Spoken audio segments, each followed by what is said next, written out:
자, 여러분 안녕하십니까? 예, 제 이름은 김묘엽이고요. 여러분들하고 처음 인사드리네요, 올해. 자, 여러분 제 이름이 이제 김묘엽인데 여러분들하고 앞으로 행정사 민법을 계속 하시게 될 겁니다. 그래서 만약에 이제 저랑 같이 꾸준하게 강의를 들으시면 저는 일주일에 여러분 2번 뵙습니다. 그러니까 제가 1차와 2차 과목을 같이 하기 때문에 꼭 일주일에 2번 뵙게 되죠. 11월 달에는 일주일에 1번씩 뵙다가 12월 달 들어가서는 1차하고 2차를 같이 하시니까 2번씩 뵙게 되는데, 제가 담당하는 과목은 자 1차 객관식의 민법 총칙을 담당합니다. 그 다음에 2차에서는요 여러분 계약법을 담당하지요. 예, 계약법을 담당합니다. 그래서 자, 요 2가지 과목을 여러분들이랑 같이 하는 거죠.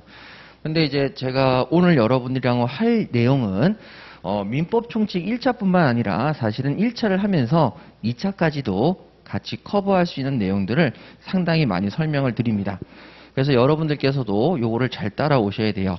저에게 가장 중요한 수업 시간이 언제입니까? 라고 한다면 저는 단연코 지금입니다. 가장 여유 있을 때 가장 많은 얘기를 해드릴 수가 있죠. 그리고 대부분 특징이 사회생활을 하신 분들이 많아서 법에 대해서 필요성을 느끼고 계신 분들이 좀 많아요. 예, 그래서 제가 오늘 여러분들에게 굉장히 중요한 시간을 가질 텐데요. 내용이 중요한 게 아니고요. 법을 공부하시려면 사고방식을 뜯어고쳐야 돼서 사고방식을 뜯어고치는데 주안점을 두도록 하겠습니다. 사고방식을 뜯어고친다는 게 여러분들을 혼낸다는 게 아니라 법을 잘 이해할 수 있는 스타일로 바꿔드린다는 얘기죠. 자, 그러면 이제 법에 대해서 이제 여러분들하고 같이 저랑 같이 1차와 2차를 같이 하시게 되는데, 올해 2차 계약법 문제는 굉장히 특이하게 나왔죠. 그래서 네 문제하고 한 문제인데, 한 문제는 단문으로 간단하게 나왔고, 네 문제는 여러분 사례형으로 나왔습니다. 그래서 제가 올해 맞추는 부분은 제가 100점 만점으로 90점을 맞췄고 10점짜리는 10점을 못 맞춘 것 같아요. 그래서 요거는 뭐 답안지를 쓰시는데 큰 문제는 없었을 것 같고, 그다음 이제 민법 총칙은 올해 시험 문제가 이게 작년이죠. 그러니까 올해죠. 굉장히 어렵게 나왔습니다. 근데 내년도 시험에서는 어렵게 나오지 않아요. 어렵게 나오지 않습니다. 그래서 지금 제가 준비하는 정도로만 여러분들이 따라오시면 1차 합격은 큰 문제가 없으실 겁니다. 자, 그러면 여러분들하고 이제 뭐를 본격적으로 시작할지에 대해서 말씀을 드려보도록 할게요. 사실은 제가 최근에 들어와서 제 아내가 10월 30일 날 공인중개사 2차 시험을 봅니다. 근데 다른 일을 하면서 전업주부가 아니거든요. 그러니까 다른 일을 하면서 공부를 하려니까 개 힘든 거예요. 그거 제가 몰랐습니다. 몰랐는데 48일 시험 보기 48일 전에 갑자기 자기 시험 며칠 남았어? 그랬더니 갑자기 딱 달짜를 붙으면 48일 남았어. 그런데 들어야 될 강의 수가 49강이에요. 눈물을 뚝 떨어뜨립니다. 그래가지고 같이 이제 2차 과목을 준비해서 지금은 거의 끝나서 이제 반복 복습만 하고 있는 상황인데, 그때 제가 이게 교재가 직장 다니시는 분들에게는 효율적인 교재가 없으면 진짜 힘들겠구나 라는 생각이 들어서 올해는 여러분들에게 아주 효율적인 교재가 다시 나갈 겁니다. 그래서 걱정하지 마시고, 막상 공부를 해보니까 저도 힘들어요. 엄청 힘들더라고요.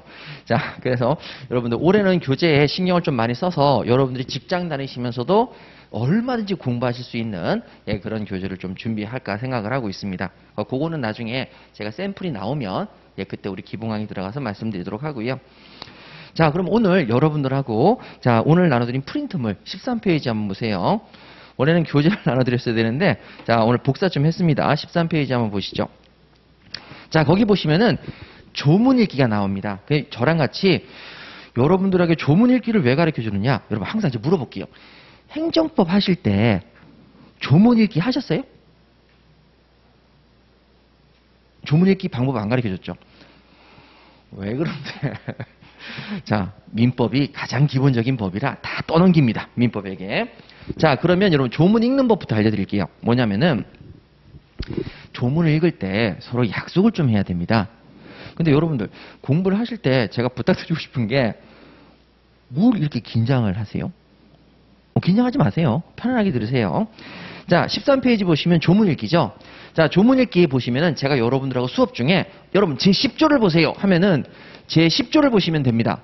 자, 여러분 거기 보니까 샘플이 제 10조라고 나와 있죠. 그런데 그 옆에 10조에 보면 가로가 있습니다. 이렇게.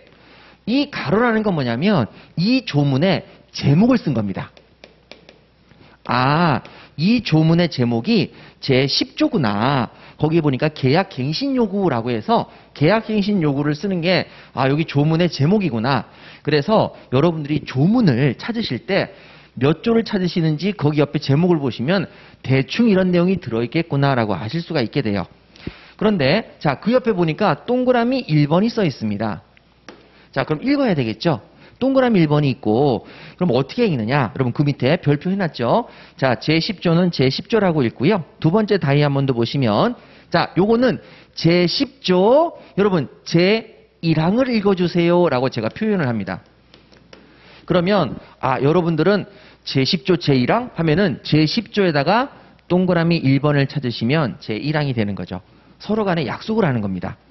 자, 그런데 거기는 지금 동그라미 2번은 없는데 만약에 동그라미 2번이 있다라고 한다면 제가 여러분들에게 제10조 제2항을 봐주세요 라고 얘기할 겁니다. 그러면 제2항이 되는 거죠. 그래서 이렇게 동그라미로 치는 것은 어떻게 읽느냐? 항이라는 단어로 읽게 됩니다. 그렇게 읽는 거구나. 자, 그런데 그 다음 보세요. 자, 그 밑에 보시니까 여러분 1점, 2점, 3점 해가지고 1점, 2점, 3점, 4점 이렇게 있지 않습니까? 요것도 저랑 같이 약속을 하시는 거죠. 자, 여러분 제10조, 제1항, 제3호를 읽어주세요 라고 했을 때 요거는 어떤 단어를 쓰냐면 제3호라는 단어를 씁니다. 제3호. 그러면 여기는 제1호, 제2호, 제3호, 제4호 이렇게 되는 거죠. 자, 그래서 저랑 같이 제가 여러분들에게 여러분 자, 조문 보시죠. 제10조 제7호를 제10조 제1항 제7호를 보세요. 그럼 7호에 뭐가 써 있냐면 임대인이 다음 강목에 이런 식으로 저랑 같이 읽게 되시는 거죠. 그래서 약속을 하는 거죠. 항, 호 이렇게 약속을 하시는 거고 자, 다음으로 보시는 게 가점, 나점, 다점 이렇게 돼 있을 겁니다. 가점, 나점, 다점이 있으면 여기는 어떻게 읽냐면은 목이란 단어를 씁니다. 그래서 다목, 목을 쓰거든요. 나목, 가목 이렇게 됩니다. 그래서 제가 여러분들에게 조문을 딱 보면서 여러분 제10조, 제1항, 제7호 그 다음에 다목을 봐주세요. 그러면은 다점을 보시면 되죠. 다른 법령에 따라 철거 또는 재건축이 이루어지는 경우 그렇게 해서 저랑 같이 약속을 하시면서 조문을 찾는 연습을 하시는 겁니다. 그렇게 해야만 되는 거죠. 행정법을 하실 때에도 다 똑같습니다. 그래서 조, 항, 호, 목 이런 식으로 용어를 붙이니까 그렇게 보시면 되겠어요. 자, 조문 읽기 되셨고요. 자, 다음 페이지 넘겨보시죠. 자, 지금서부터 굉장히 재미있는 내용 들어갑니다. 자, 극단적 개인주의 한번 들어가 보도록 할게요. 여러분 요거 한번 보십시오. 자, 여러분들이 자, 집에 딱 갔는데 신용카드가 하나 있는 거예요. 자, 그러면 그 신용카드를 씁니다. 근데 그 신용카드가 어디 있느냐, 누구 거냐에 따라 좀 달라지는데 제가 항상 중요시 생각하는 게 있습니다. 첫 번째, 극단적 개인주의에 대해서 말씀을 드릴게요. 자, 먼저 부부는 남입니까? 하나입니까? 부부는. 부부 사이는 남으로 봐야 됩니까? 부부는 한 명입니까? 하나입니까?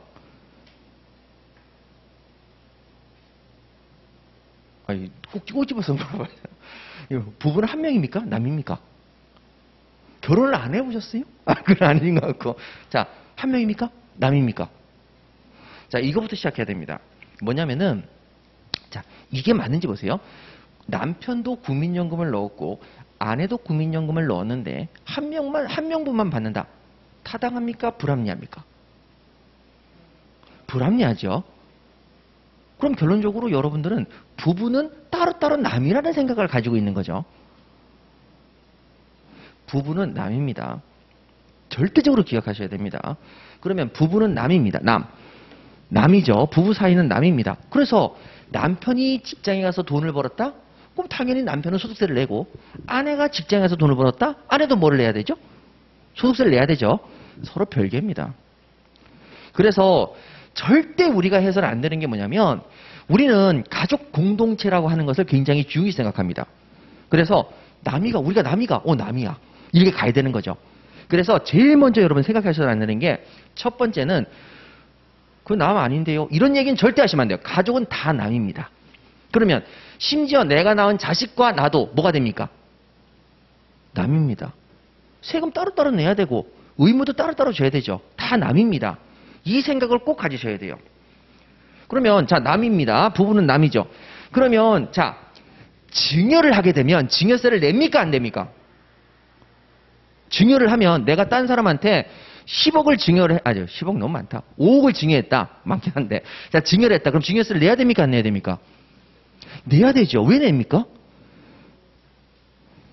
불로소득이죠.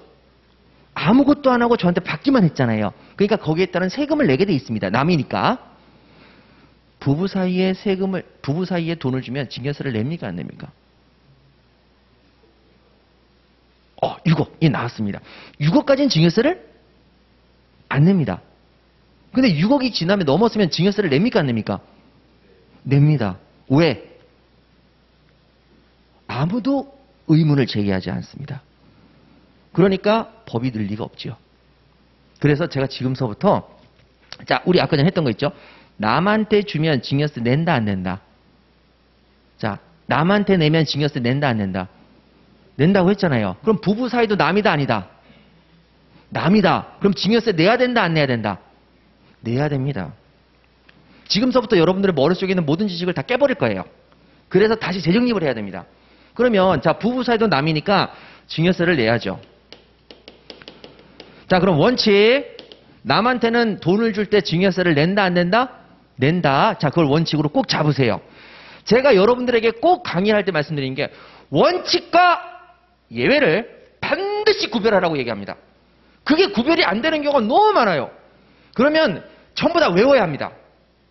근데 원칙을 정확하게 알고 예외를 알면, 예외가 아니면 다 뭘로 해결하면 되기 때문에, 원칙으로 해결하면 되기 때문에 굉장히 쉬워집니다, 법이. 자, 그러면 원칙과 예외인데, 원칙, 남한테 뭘 줄 때, 공짜로 줄 때는 증여세를 낸다 안 낸다? 냅니다. 자, 그러면 제가 아내와 남이란 관계니까 제가 아내한테 돈을 주면 원래는 증여세를 내야 됩니다. 근데 이런 경우가 있겠죠. 제 이름으로 부동산 계약을 체결해야 되는데 제 대신에 아내가 계약을 체결할 수도 있지요. 그러면 돈을 누구한테 줘야 됩니까? 아내한테 줘야 될 거 아닙니까? 강의를 하느라고 계좌이체를 못하니까 아내한테 돈을 줄 거 아닙니까? 자, 6억 줄 테니까 지방으로 갑시다. 지방에 집 좀 사라. 경기도에 아파트 좀 사라. 했다고 치죠. 그럼 계약을 했으니까 돈을 줘야 될 거 아닙니까? 그럼 아내한테 돈을 줄 수 있지요. 계약을 대신 체결하라고. 그러면 증여세를 냅니까? 그겁니다.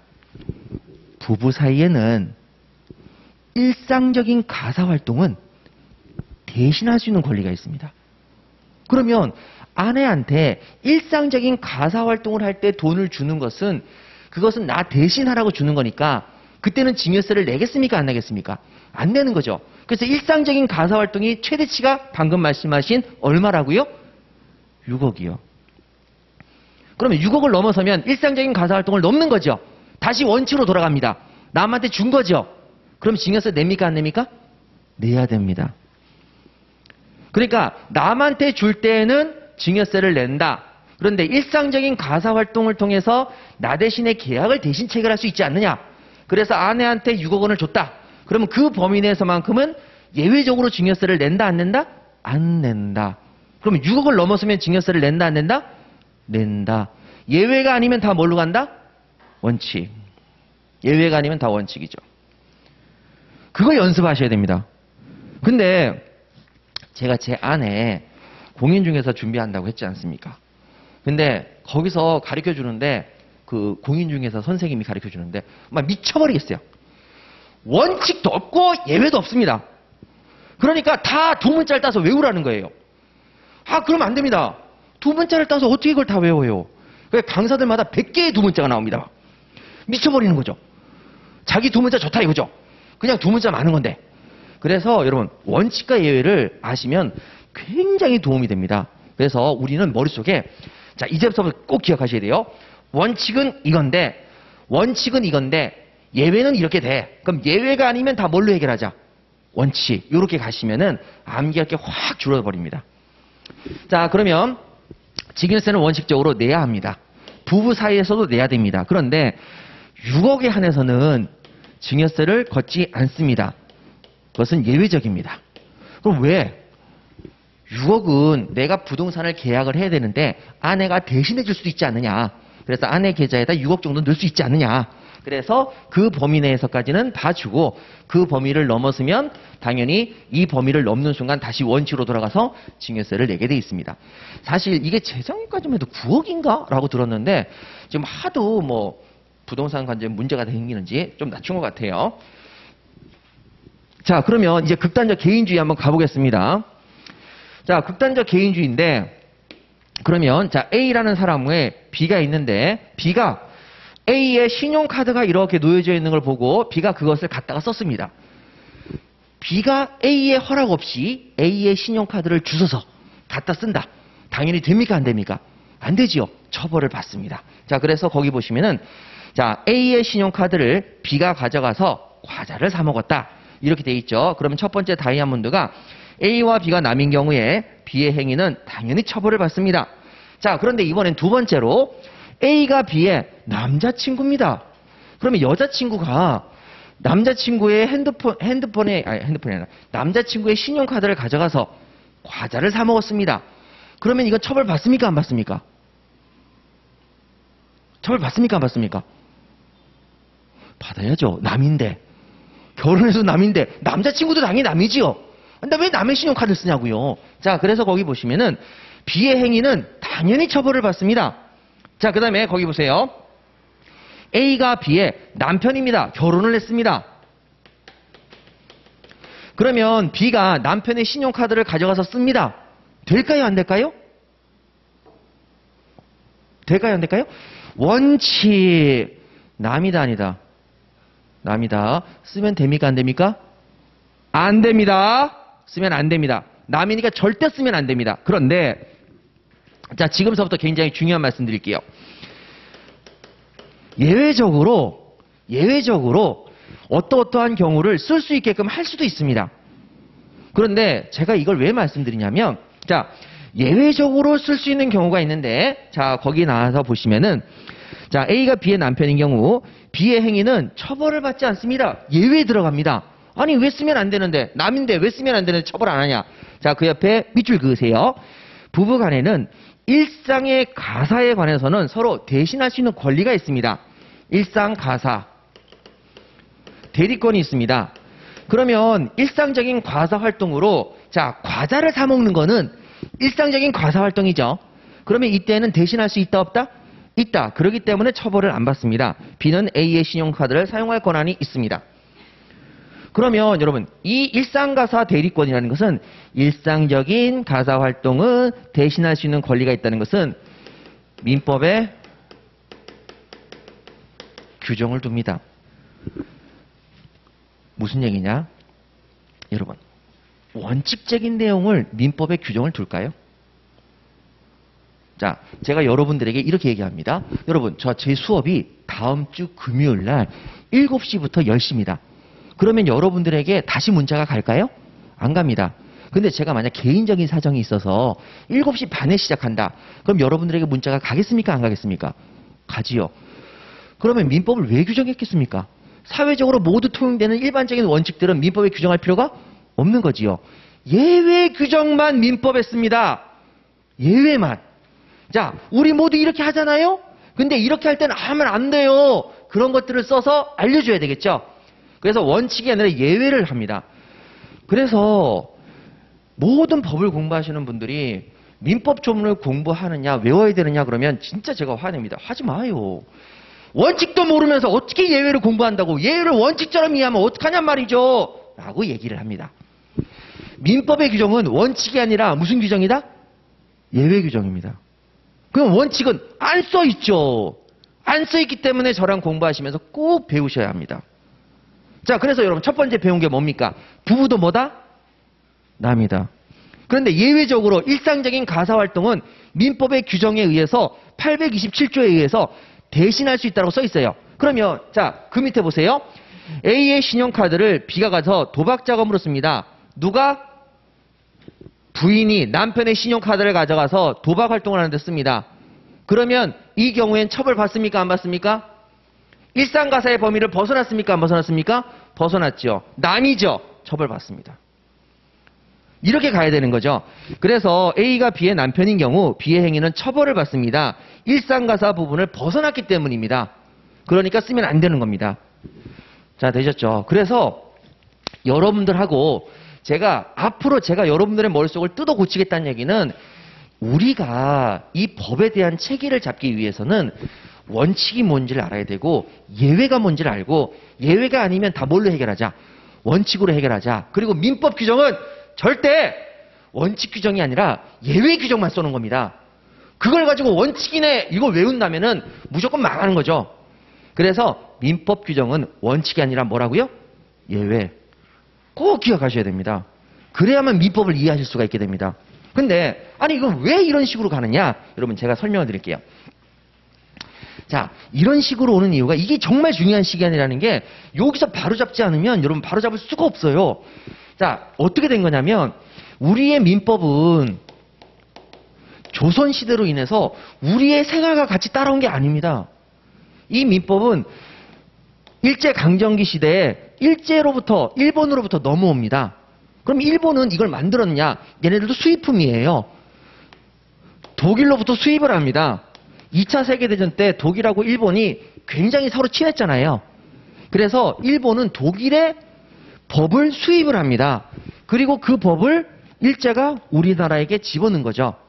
그러면 여러분 가장 근거는 유럽입니다. 우리의 법은. 그럼 유럽은 무슨 주의죠? 개인주의입니다. 우리 집단주의고요. 그러니까 마인드 자체가 안 섭니다. 아니 부부 사이에 왜 증여세를 받아? 받아야지 남인데 남이라는 마인드가 없잖아요. 그런 문제가 생기는 거죠. 그래서 지금 이 시간이 여러분들 머릿속에 있는 걸 전부 다 뜯어 고쳐야 되는 굉장히 좋은 시간입니다. 그래서 이거를 제가 꼭 들으라고 얘기하는 이유가 바로 여기 있습니다. 자, 그러면 우리가 지금 여러분들하고 두 가지를 배웠습니다. 하나는 극단적 개인주의이기 때문에 부부 사이도 뭐다? 남이다. 자식과 사이도 뭐다? 남이다. 자, 두 번째, 예외가 아니면 다 뭘로 해결하자? 원칙. 예, 이렇게 가시는 거죠. 자, 그러면 이제 제가 또 하나를 보여드릴게요. 자, 그러면 선생님, 그런 경우들이 비일비재합니까? 엄청 많습니다. 엄청 많아요. 그러면 자, 우리가 공부를 할 때 해서는 안 되는 게 두 문자로 암기하는 건 진짜 최소화 시켜야 됩니다. 두 문자로 암기하시면 여러분들 나중에 실력이 안 늘어요. 그러면 어떻게 해야 되느냐? 자, 여기 나와 있는 이 극단적 개인주의를 가지고 자, 제가 하나 예를 들겠습니다. 자, 아버지가 이렇게 얘기합니다. 핸드폰을 사줬어요. 자식한테. 자, 핸드폰 너 거다 하면서 줬어요. 근데 자, 자식이 겁나 말을 안 듣습니다. 그럼 아버지가 이 새끼는 뭐 맨날 사고만 치고 야, 핸드폰 내놔. 그거 내가 사준 거잖아. 내놔. 이게 맞습니까? 이게 맞습니까? 당연히 맞다고 생각하죠. 우린 그렇게 살아왔으니까. 자, 여러분 보세요. 아버지와 자식 사이는 뭡니까? 남이지요. 아버지가 지금 자식한테 뭘 줬습니까? 핸드폰을 줬지요. 그럼 누구 겁니까? 이 핸드폰은. 자식 겁니다.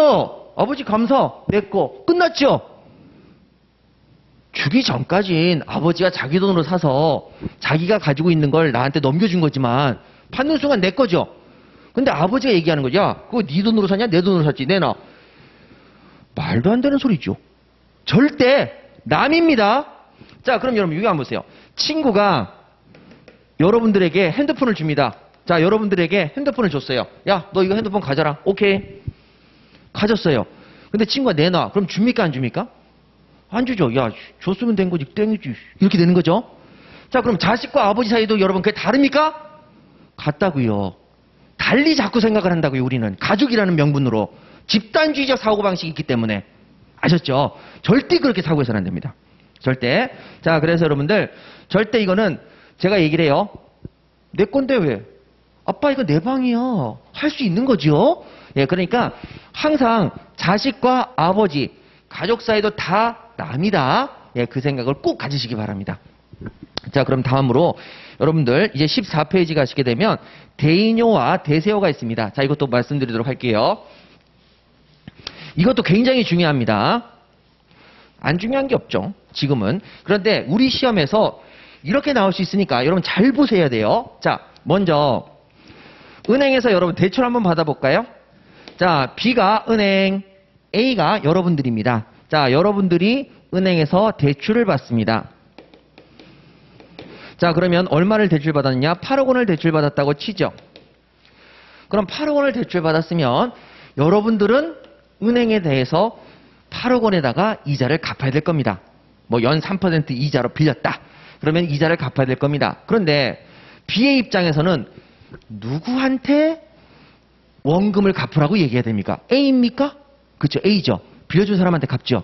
그런데 A한테 갚으라고 해야 되는데 A가 B한테 돈을 빌렸는데 여러분 은행에서 돈을 빌려주면 알겠지만 B는 항상 근저당권을 설정해 달라고 합니다. 근저당권을 설정해 달라고 하지요. 그래서 저당권을 설정했어요. 이것도 나중에 시간이 되면 제가 근저당권과 저당권에 대해서 말씀을 드리도록 하겠습니다. 자, 그런데 여러분 여기서 그러면 B한테 근저당권을 왜 설정해 주는지 이것도 여러분 모르는 거죠. 그래서 이것도 설명을 드릴 거예요. 그런데 이 집을 A가 C한테 팔았습니다. 그럼 소유권자가 A에게서 누구한테로 넘어갑니까? C한테로 넘어가지요.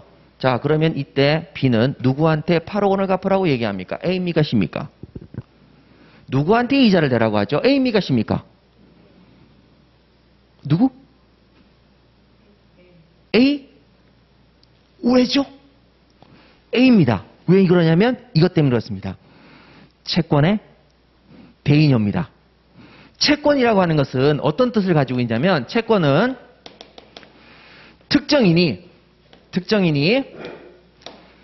특정인한테 요구할 수 있는 권리입니다. 여러분 C한테 가서 8억 원 갚아라. 그럼 C가 갚겠어요? 저한테 빌려준 적도 없잖아요. 이렇게 되겠죠. 그러니까 B라는 애는 누구한테만 A한테만 돈을 빌려줬기 때문에 A한테만 갚으라고 요구하는 겁니다. 그래서 B는 C가 아닌 A한테만 권리를 행사할 수 있으니까 이걸 뭐라고 하냐면 A에 대해서 A라는 특정한 사람에 대해서 대인효라고 합니다. 그러면 B는 누구한테만 돈 갚으라고 얘기할 수 있는 거죠? A입니다. A. C한테는 얘기할 수가 없지요. 그런데 자, A가 돈을 안 갚습니다. 8억 원을. 그러면 B는 C의 건물을 경매 넘길 수 있습니까? 경매 넘길 수 있습니까? 돈도 안 빌렸는데 왜? 근저당권이 있기 때문이죠. 자, 그걸 뭐라고 부릅니까? 물권의 대세효입니다. 물권을 가지고 있는 사람은 세상에 대해서 자신의 권리를 뭐 할 수 있죠? 주장할 수 있습니다. 그러면 세상에 대해서 주장할 수 있다는 것은 A한테만 주장할 수 있는 게 아니라 이 물건이 설정되어 있는 이 물건이 누구 소유든지 상관없이 세상에 대해서 자신의 권리를 행사할 수가 있지요. 그러니까 채권은 돈을 갚으란 얘기죠. 돈을 갚으란 얘기는 A한테만 행사하고 돈을 안 갚아? 나 그러면 C의 물건 경매 넘길래. 이거 된다 안 된다? 된다는 거죠. 그래서 법적으로 채권은 대인효고 물건은 대세효입니다. 자, 그래서 물건을 보세요. 물건은 특정의 물건을 직접 지배해서 이익을 얻는 배타적인 권리로, 자, 밑줄 그으세요. 누구에 대해서도 주장할 수가 있습니다. 그래서 여러분, 이 전문가와 비전문가의 차이점은 이겁니다. 감기 걸렸어요. 약 먹으면 낫겠죠, 감기야. 그건 의사 선생님도 얘기하실 수 있고 우리도 얘기할 수 있습니다. 그런데 의사 선생님은 왜 그런 현상이 생기고 왜 이 약을 먹어야 될지 낫는지를 설명할 수 있는 분이고 우리 같은 전문가가, 법의 전문가가 되려면 왜 이걸 A한테 받을 수 있고 C한테는 못 받는지, 왜 안 갚았을 때 C의 건물을 경매 넘길 수 있는지, 이거를 얘기할 수 있는 게 전문가입니다. 그러기 위해선 채권은 뭐밖에 없고 대인요, 물권은 뭐가 있고 대세요, 이렇게 되는 거죠. 그래서 채권은 제가 여러분들에게 누차 말씀을 드릴 건데요. 자, 보세요. 여러분, 극장표를 하나 끊었습니다. 채권입니까? 물권입니까? 모든 사람에게 주장할 수 있습니까? 특정한 사람에게만 주장할 수 있습니까? 그거를 보시면 돼요. 자, 죄송해요. 여기 롯데시네마, 서울대 입구에 있는 롯데시네마. 자, 거기 있는 극장표를 끊고 건대 입구에 가서 볼 수 있습니까? 그럼 뭡니까? 대인요죠. 서울대 입구에서만 쓸 수 있죠. 채권입니다. 백화점 상품권이 있습니다. 롯데백화점 상품권이죠. 모두 가서 쓸 수 있습니까? 롯데백화점이 있는 데서만 쓸 수 있습니까? 롯데에 관련된 가맹점에서만 쓸 수 있죠. 채권입니까? 물권입니까? 채권입니다. 채권입니다. 이게 물건이 아닙니다. 그 다음에 그러면 이제 보세요. 내가 우리은행에 계좌를 두고 있습니다. 그럼 제가 우리은행에서 계좌에서 돈을 뺄 때는 수수료가 안 붙죠.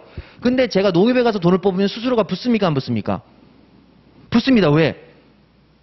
저는 우리은행의 채권자지 농협의 채권자는 아니거든요. 농협에 대해서 난 제출한 게 없잖아요. 돈 달라고 말할 수가 있다 없다? 없다. 그런데 농협에 가서 돈을 뽑는다는 것은 농협한테 야, 돈 좀 줘. 그러면 내가 너 대신에 우리은행에 가서 돈 찾아간다? 우리은행에서 찾아가는 거예요. 나 대신에 여러 번 일을 하는 거죠. 그래서 수수료를 떼가는 겁니다. 무슨 말인지 아시겠습니까?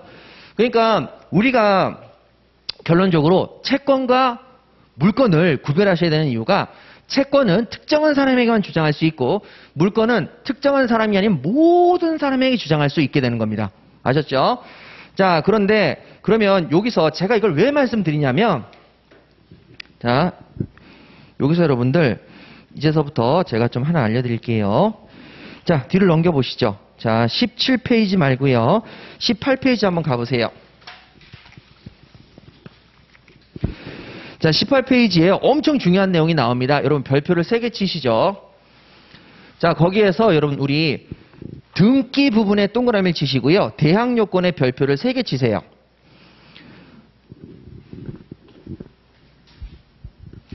요거는 1차뿐만 아니라 2차에서도 엄청 중요한 겁니다. 자, 보시죠. 등기는 원칙이 대항 요건입니다. 예외가 성립 요건이죠. 자, 이 개념을 모르시면 못합니다. 여러분, 혹시 이런 거 들어보셨습니까? 주택임대차 보호법에서 전입신고를 하시고 주택을 인도받으면 뭐가 생기죠? 주택을 인도받고 전입신고를 하게 되면, 주택을 인도받고 전입신고하면 뭐가 생기죠?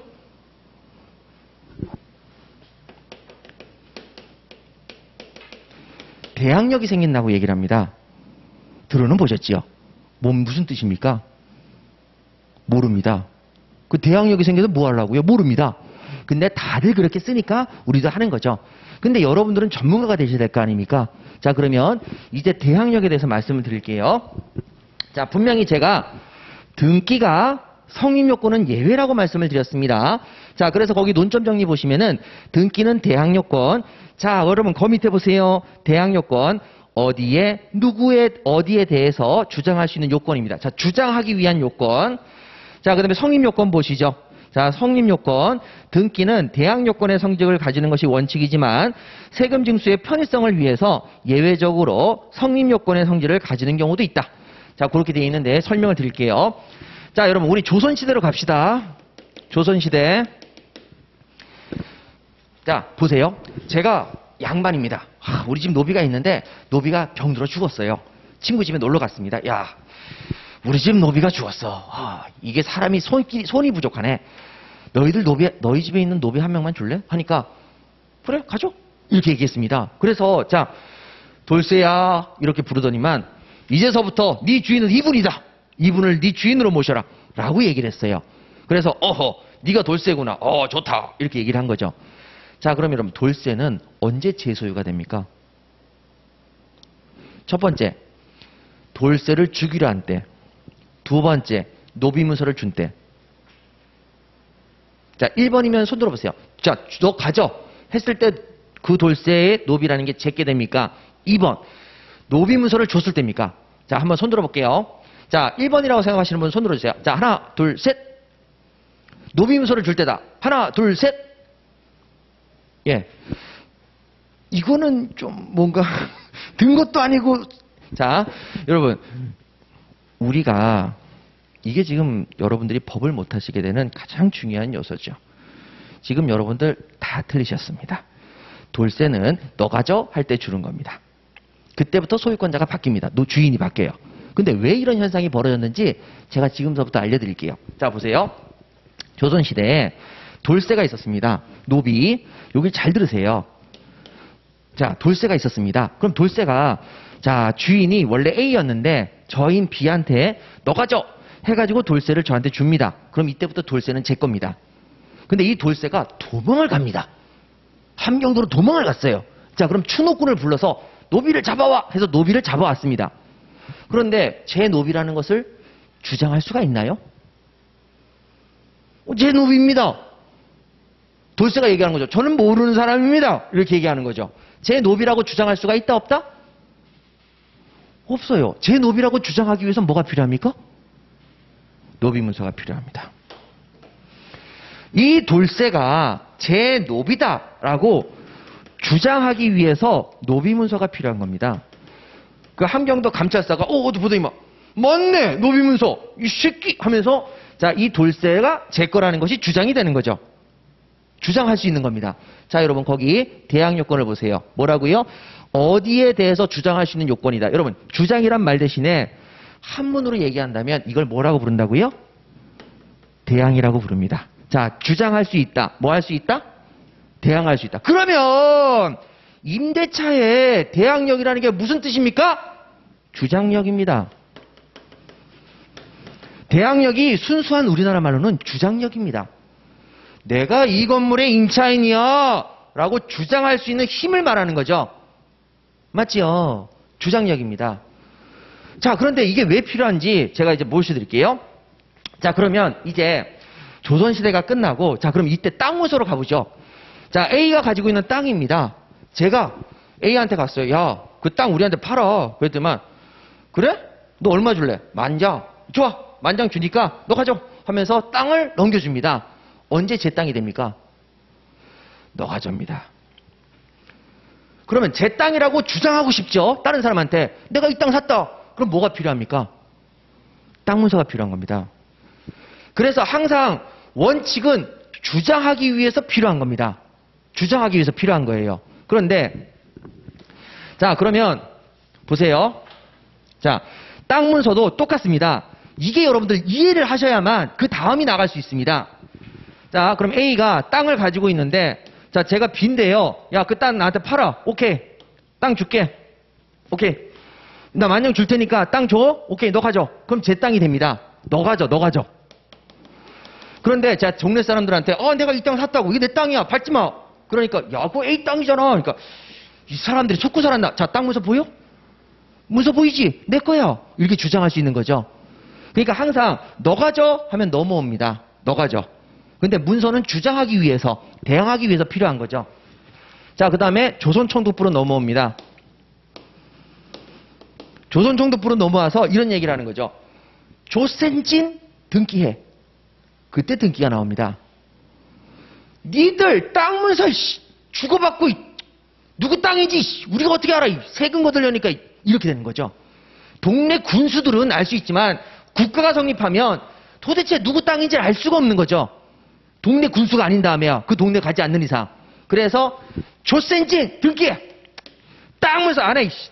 땅 문서 없애고 등기를 바꾼다. 이렇게 된 거죠. 땅 문서가 지금까지 뭐 할 때 썼던 겁니까?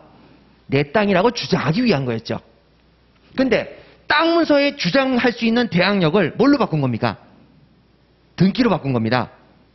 자, 그러면 이제 일본 총독부가 어떻게 우리나라 땅을 수탈했는지 잘 보세요. 아주 철저하게 법적으로 수탈합니다. 자, 조센진 등기해라. 등기 안 하면 대항할 수가 없다. 등기에 무슨 요건을 인정한 겁니까? 대항 요건을 인정한 겁니다.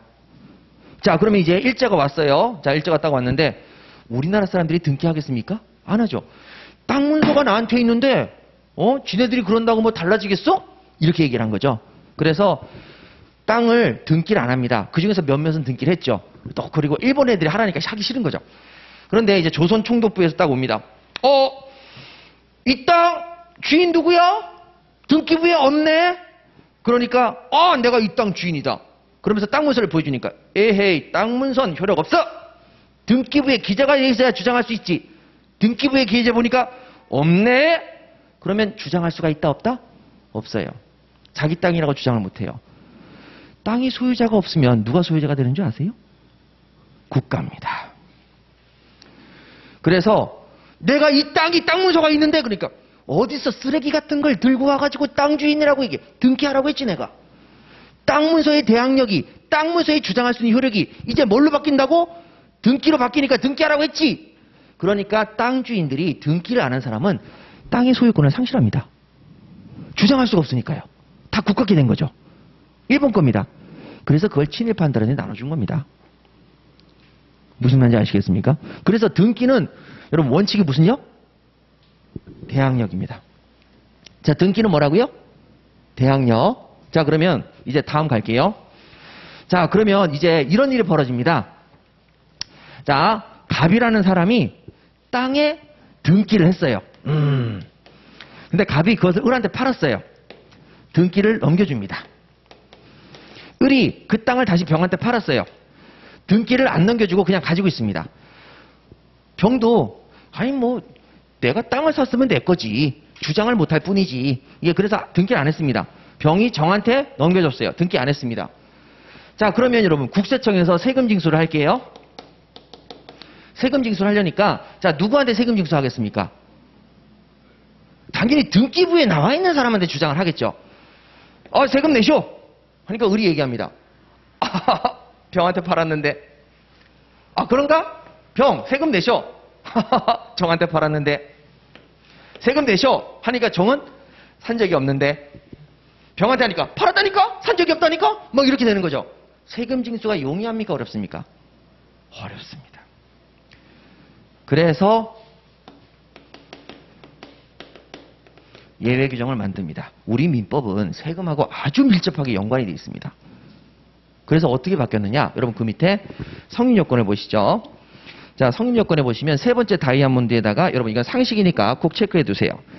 부동산에 관한 법률 행위로 인한 물권의 득실 변경. 자, 밑줄 그으시죠. 부동산에 관한 법률 행위로 인한 물권의 득실 변경은 성립 요건이라 등기를 함으로써 부동산의 물권을 취득하고 기존 소유자는 물권을 상실하게 됩니다. 바꿨습니다. 자, 그럼 어떻게 바꿨느냐? 자, 예외 규정 만들어. 이 새끼들 세금 안 내서 안 되겠군. 예외 규정 만들어. 해서 어떻게 했냐면 을의 부동산을 병이 샀어요. 그런데 소유권을 옛날에는 너 가져. 그럼 소유권이 넘어왔거든요. 근데 지금은 뭐를 해야만? 등기를 해야만 소유권을 취득한다라고 예외 규정을 만들었어요. 세금 징수가 쉽습니까? 어렵습니까? 쉽죠. 세금 내. 나 병한테 팔았는데 등기 너한테 있어 임마. 세금 내. 그냥 끝나는 거죠. 그래서 이게 예외입니다. 즉 소유권 이전 등기를 해야 소유권자가 되는 것은 예외 규정입니다. 우리 민법에 있는 예외 규정입니다. 그러면 이것 빼고 나머지는 전부 다 뭘로 간다고요? 원칙, 대항 요건입니다. 등기가. 그러면 여러분 거기서 보시면은 자, 물권의 득실 변경이죠. 득실 변경. 물권을 얻는다. 잃는다. 요것만 성립 요건이고 나머지는 전부 다 뭐라고요? 대항 요건이요. 자, 그럼 한번 해볼게요. 전세권자로 등기를 합니다. 전세권자로 등기한다. 언제 전세권을 얻겠습니까? 언제 얻겠습니까? 전세권 등기를 한 때입니다. 근데 전세금이 8억 원입니다. 이거는 그러면 성립 요건이겠습니까? 대항 요건입니다. 내 전세금이 8억 원이다. 주장할 수 있는 요건에 불과합니다. 예외가 아니면 다 뭘로 가니까? 원칙. 너 전세금도 얼마냐? 등급에 기재 안 했어요. 전세금이 얼마라고 얘기 못해요. 주장 못합니다. 근데 전세금이 8억 원이라고 기재를 했어요. 등기를 했어요. 그러면 8억 원을 등기를 해야지만 전세권자가 되느냐? 그게 아니라 8억 원을 등기해야 내가 전세금이 8억 원이니까 내놔라 하고 뭐 할 수 있다? 주장할 수가 있는 거죠. 대항할 수가 있는 거죠. 자, 그래서 여러분, 자, 지금 여기서 시험에 나올 수 있는 것은 지금 여러분들 거의 없는데, 자, 요거를 꼭 보세요. 등기는 예외가 무슨 요건? 성립 요건. 그걸 원칙으로 생각하시니까 아까 전에 노비도 노비 문서를 줬을 때 비로소 내 노비가 된다라고 얘기하신 거예요. 그거는 원칙이 아니라 뭐라고요? 예입니다. 예입니다. 그리고 그 외에 나머지는 전부 다 뭘로 간다고요? 대항 요건이요. 자, 그러면 이제서부터 갈게요. 이게 2차입니다. 자, 2차랑 저랑 같이 공부하시는 게 뭐냐면 이런 겁니다. 자, 임대차가 있습니다. 자, 여기 보시면은 임대인이 건물을 가지고 있고 임차인이 들어와서 살고 있습니다. A가.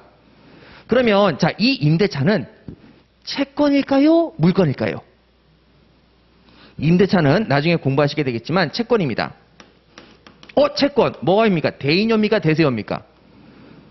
대인여죠.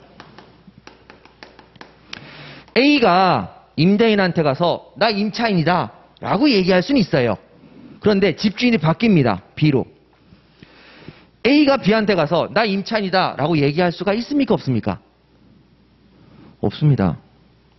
지금 여러분들이 알고 있는 건 다 예외 덩어리예요. 자, 여러분 예외로 여기 원칙으로 가십시다. 채권은 뭐다? 대인요. 계약을 체결한 사람 사이에만 주장할 수 있습니다. 얘한테는 주장할 수가 있어요? 없어요? 없습니다. 그래서 얘가 나가 그럼 나가는 겁니다. 이게 과정입니다. 그래서 자, 집주인이 바뀌었는데 나가 그럼 얘는 나가야 되거든요.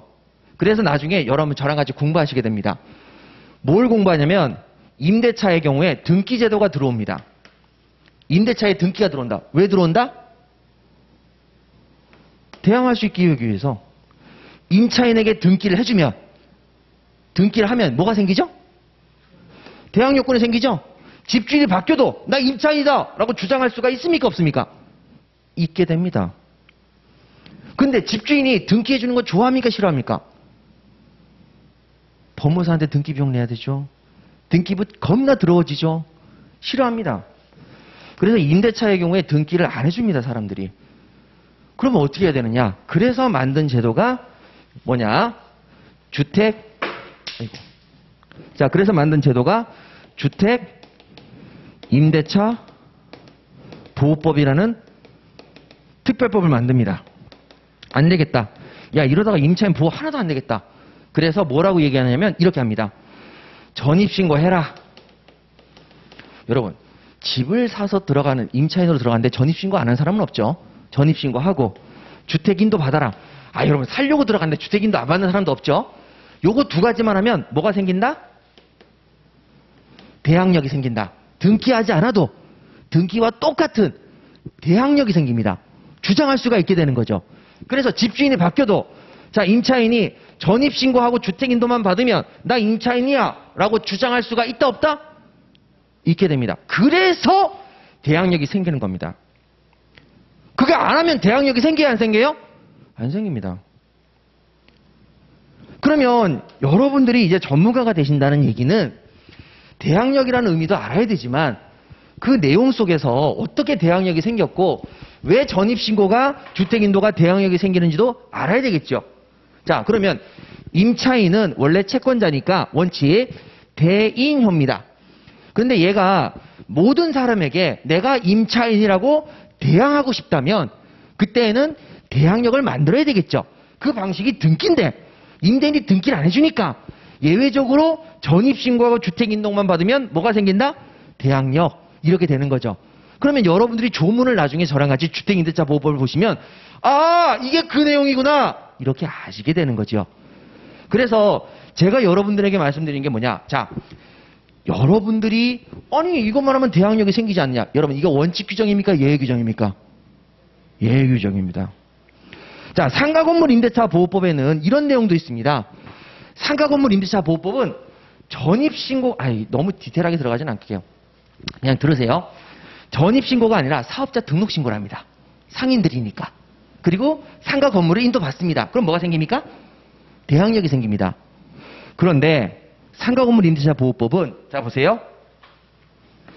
죄송합니다. 제가 지금 액수가 잘 기억이 안 나서 보증금이 9억 원 이하일 때에만 상가 건물 임대차 보호법이라는 특별법에 적용을 받습니다. 그러면 상가 건물이 보증금이 10억이면 요거 적용을 받습니까? 안 받습니까? 대항력이 없습니다. 대항력이 없기 때문에 집주인이 바뀌어서 나가라! 그럼 나가야 됩니다. 이런 문제들이 생긴단 말이에요. 그러니까 이거를 이제 저랑 같이 공부를 하시게 될 건데, 그러려면 먼저 뭐를 알아야 되느냐? 이게 복잡해 보여도 나중에 가시면 전혀 복잡하지 않습니다. 근데 지금 왜 복잡해 보이느냐? 원칙과 예외, 원칙과 예외가 구별이 안 돼서 그렇죠. 자, 그러면 우리가 보세요. 자, 전입, 이게 옛날에 리쌍이라고 하는 리쌍이 있는데, 자, 한번 보여드릴게요. 원래 이 건물주가 하나 있었습니다. 여기 건물에 1층에 고깃집이 하나 있었어요. 이 사람이 보증금이 7억 원이었습니다. 그런데 그때 당시 리쌍이 이 건물을 할 당시에는, 그때는 이 상가 건물의 경우는 임대차 보증금이 6억 원이었습니다. 여러분 걱정하지 말고 그냥 들어두세요. 나중에 다 아시게 됩니다. 그런데 자, 상가 건물 임대차 보호법의 적용을 받으려면 6억 미만이어야 됩니다. 다시 말해서 영세한 상가업자는 보호를 해주겠다. 이렇게 된 거죠. 그러면 자, 얘는 7억 원이니까 얘는 상가 건물 임대차 보호법에 적용을 받지 못했습니다. 즉 대항력이 없었습니다. 그런데 이 건물을 리쌍이라고 하는 가수들이 삽니다. 그 가수들이 사서, 자, 가수들이 사서 얘 보고 나가라고 했어요? 안 나가라고 했어요? 나가라고 했죠. 아니, 그러면 여러분, 얘가 보증금이 6억 원만 됐어도 여기다가 대항력이 생기죠. 나 임차인이다. 나 안 나갈래. 이렇게 할 수가 있단 말이죠. 근데 보증금이 7억이 되니까 상가 건물 임대차 보호법에 적용을 못 받습니다. 그래서 나가라 그러니까 얘는 나가야 되는 상황인 거예요. 그래서 얘가 언론 플레이를 시작합니다. 법적으로는 아무런 권한이 없으니까 리쌍이 나가라고 합니다. 막 이렇게 한 거죠. 그러니까 야 너무한 거 아니냐? 막 이렇게 된 거죠. 그래서 여기서 보증금이 7억 원으로 올라가고 지금은 9억까지 올라갔습니다. 이렇게 되는 거죠. 그래서 제가 여러분들하고 자, 지금서부터 이 모든 과정은 나중에 다 아시게 되는데, 자, 여러분 우리가 꼭 기억하셔야 될 내용이 있습니다. 자, 그것만 살펴보도록 하죠. 자, 거기 나와 있는 대항요건을 다시 한번 보시죠. 자, 대항요건 등기 보세요. 자, 첫 번째 다이아몬드입니다. 어디에 대하여 주장할 수 있는 요건이다. 여러분, 대항요건은 무슨 요건이다? 주장하기 위한 요건이다. 이거 체크하시고. 자, 그런데 등기를 하면 왜 모든 사람에게 주장할 수 있느냐? 자, 등기는 밑줄 그으세요. 누구나 열람이 가능하기 때문에 등기부에 기재된 사람은 제3자에게도 주장할 수가 있습니다. 등기는 대항요건의 성격을 가지는 것이 원칙이다. 자, 그런데 그 밑에 성인조건으로 가시죠. 자, 세금 징수의 편의성을 위해서 예외적으로 성립요건의 성격을 가지는 등기도 있다. 자, 세 번째 다이아몬드에 부동산에 관한 법률 행위로 인한 물권의 득실 변경입니다. 부동산에 관한 매매 계약이나 이런 행위를 통해서 물권, 소유권의 득실은 성립요건이라 등기를 함으로써 부동산의 물권을 취득하고 기존 소유자는 물권을 상실하게 된다. 이게 예외죠. 자, 그러면 이런 경우 아니라면 전부 다 등기는 무슨 요건이다? 대항요건이다. 주장하기 위한 요건이다. 그래서 임대차에도 등기가 들어가서 대항요건으로 들어갔고, 등기를 하도 안 해주니까 대항요건으로 전입신고와 주택인도라는 새로운 제도가 들어갑니다. 예, 그렇게 이제 정리하시면 되죠. 자, 굉장히 어려운 내용이지만 지금 얘기를 들어두셔야 나중에 여러분들이 정리가 되십니다. 자, 그러면 이제 17페이지로 가보세요. 자, 이것도 알려드릴게요. 이게 여러분들이 법을 공부를 하실 때 지금 대충 하시면 절대 안 돼요. 여러분들이 지금 법을 하시다가 모르시는 분들이 되게 많으셔가지고, 자, 제가 실생활에 필요한 것들은 될 수 있으면 다 알려드릴 거예요. 다 알려드릴 건데, 자, 그래도 재미있게 한번 나중에 가기 위해서 조금 어렵지만 이런저런 얘기들을 해드리는 겁니다. 자, 그러면 은행에서 왜 저당권을 설정하는지에 대해서 말씀을 드리도록 할게요. 자, 여기 A라고 하는 이상민 씨가 있습니다. 이거부터 알아야 됩니다. 원칙은 절대 어디도 안 써 있어요.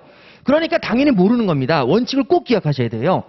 자, 이상민 씨가 갑한테 3억 원을 빌렸습니다. 을한테 2억 원을 빌렸습니다. 병한테 6억 원을 빌렸습니다. 자, 그러면 채권자가 몇 명이지요? 3명입니다. 자, 갑은 누구한테 돈을 갚으라고 해야 됩니까? 이상민 씨. 을도 이상민 씨. 병도 이상민 씨한테 갚으라고 해야 되겠죠? 대인료기 때문에 그렇습니다. 채권의 대인료. 자, 그런데 이상민 씨의 아내가 있습니다. 아내한테 갚으라고 할 수 있을까요? 없을까요? 부부로 살아도 돼요? 안 돼요? 안 돼요. 이상민 씨와 아내는 뭐기 때문에? 남이잖아요. 남이니까 할 수는 없습니다. 그래서 자, 남이라는 거 절대 잊지 마시고, 자, 그러면 이때 이상민 씨가 CF를 찍어서 1억 1천이 들어옵니다. 돈이 1억 1천이 들어왔어요. 그럼 이거 어떻게 가져가죠? 이거를 모르면 꽝인 거죠. 자, 거기 나와 있는 채권자들 사이의 변제 순위입니다. 자, 채권자 평등 배당의 원칙 밑줄 그으시죠. 채권자 사이에서는 모든 채권이 평등하게 다루어지므로 밑줄 그으세요. 먼저 성립한 채권이라도 우선되어 배당해야 되는 것이 아니다. 자, 그 다음에 중요한 포인트. 채권자들은 채권 액수에 비례해서 평등하게 배당을 받습니다. 자, 그러면 여러분 여기서 1억 1천이 돼 있으니까 누가 먼저 채권자가 됐는지 상관없이 액수에 비례해서 가져갑니다. 자, 1억 1천이니까 얘는 얼마를? 3천을. 아이고, 3천을. 얘는 얼마를? 2천을. 얘는 얼마를? 6천만 원 가져가면 되죠. 액수에 비례해서 평등하게 가져갔죠. 됐습니까? 이게 맞습니다. 그런데 다음 가시죠.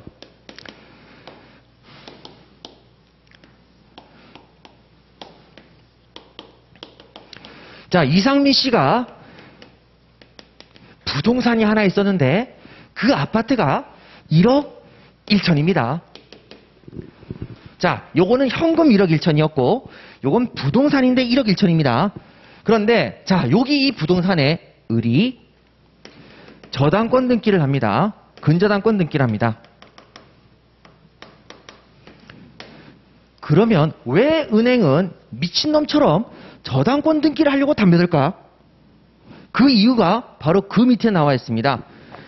물건을 가진 채권자에 대한 우선 변제권입니다. 자, 우선 변제권에 동그라미 치시고 물건을 가진에 밑줄 그으십니다. 자, 물건을 안 가졌을 때에는 채권자들이 평등하게 받아갔습니다. 액수에 비례해서 평등하게 서로 배당을 받아갔는데, 자, 여기 나와 있는 이 을이 여기 이 부동산에 대해서 저당권을 가지고 있죠. 저당권 등기라는 물건을 가지고 있습니다. 그러면 다른 채권자와 평등 배당입니까? 우선 배당입니까? 우선 변제입니다. 그러니까 여기 1억 1천을 누가 다 가져간다는 얘기죠? 을이죠. 그래서 은행이 미친놈처럼 자꾸 저당권 하는 겁니다. 은행에 가서 돈 빌리는 사람들은 친구한테도 돈을 빌릴 수가 있겠죠. 또 부모님한테 돈을 빌릴 수도 있겠죠. 근데 그 중에서 자신이 무슨 변제를 받고 싶다는 거죠? 우선 변제를 받고 싶다는 겁니다. 다른 채권자의 평등 배당 싫다. 우린 우선 변제 받겠다. 그렇게 하기 위해서 저당권을 설정하는 거죠. 예, 그래서 거기 보시게 되면, 자, 여러분 두 번째 다이아몬드 보세요. 물건을 가진 자에 대한 우선 변제권. 갑은 3억 원의 채권자, 을은 4억 원의 채권자, 병은 5억 원의 채권자로 채무자가 가진 1억 2천만 원의 건물에 병이 저당권자라면 건물의 경매대금에서 갑은 빵원, 을은 빵원, 병이 1억 2천 우선 변제를 통해서 전부 변제받게 되겠습니다. 그러니까 이거는 저희 시험에 나와서 그런 게 아니라 우리가 일상생활에서 꼭 필요한 내용이기 때문에 말씀을 드리는 겁니다. 자, 그러면 우리 잠깐 쉬었다가요. 자, 19페이지는 좀 이따 들어가도록 할게요. 잠시만 쉬시죠.